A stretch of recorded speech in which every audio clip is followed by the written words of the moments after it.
assisting with the pacemaking, because they need to protect that position of Pellizzari, and they know that Thibaut del Grosso is a threat as well, so they're going to start to assist with the pacemaking, possibly when we hit the next climb, which is coming up really shortly. Well, great to mention they're not there, which is why they're going to have to do some work for Roglic. And what about Danny Van Poppel today?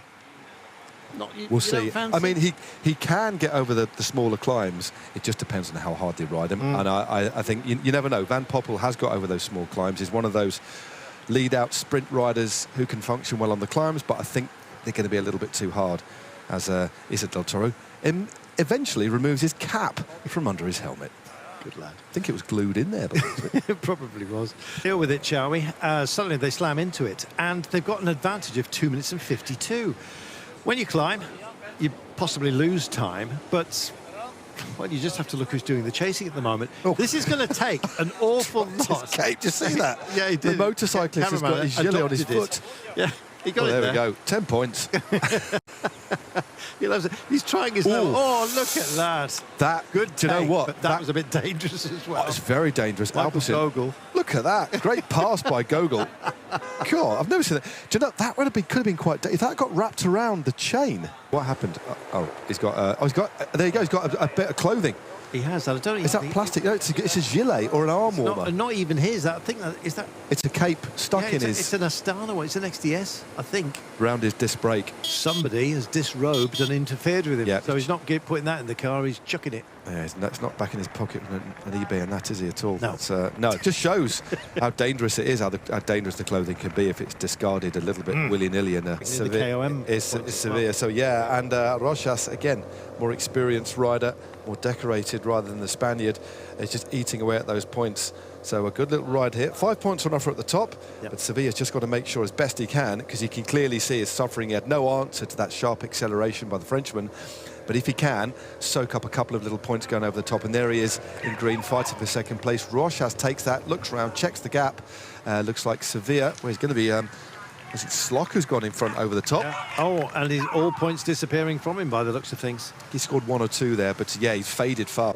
How do you see this developing now within this group? It looks like a proper chase, and quite frankly, Del Grosso is being lent on, and there goes Sevilla. He's off the back. He's done his job for the day. He's done a brilliant job there. Okay, there's 5 more points up the road that he's going to miss out on, but he's going to be in the jersey for the next couple of days. Brilliant riding by him. And again, rather than try and hold on for another couple of Ks, when you know you're going to get dropped again anyway before the climb. They're going to have to get themselves sorted out, because it's sweating out to 16 seconds right now, and a very, very big drive going on for those out front. We have ourselves a chase. It has been a very busy day. They had a maximum advantage of about 3 minutes and 45 before the climbs really started to affect a motivated group of 12 in a break. That has now started to break down on the 3rd climb of the day. Silva has done his job. He's extended his lead in the King of the Mountains competition. He's dropped out of it. Remy Rojas, Lawrence Rex, Dries de Bont and Timo Kielik are chasing a very handy group of 7 now up front, with an advantage of nearly 2 minutes over a peloton that, quite frankly, are wondering how to deal with them. Standing still. Abramson, though, leading the group with Thibaut del Grosso on his wheel. Great move by Odruba. Looks like he's going to take the intermediate sprint, but he's not thinking about that. He's thinking about trying to cause a split that's going to be decisive. There he is. He takes the points in the bag, continues on. De Bont, though, is closing fast. Yeah, De Bont can kick as well, as you've just seen right now. But in a sprint scenario, he's got some bullets for the chamber, I can tell you.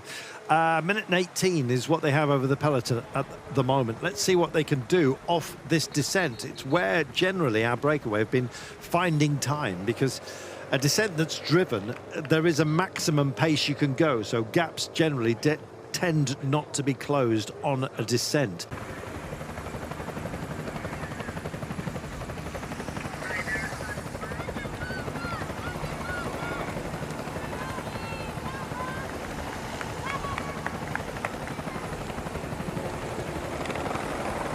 And there is the bunch behind. There's a few riders that have been dropped, but I think it will be drastically reduced even further. 25 seconds it is to our solo leader, as our brave breakaway riders, who look like they may have had the day done, are about to be taken back. Kit, thank heaven for that. So let's wait and see. 12.8 kilometres to go. 200 metres until we get to the top.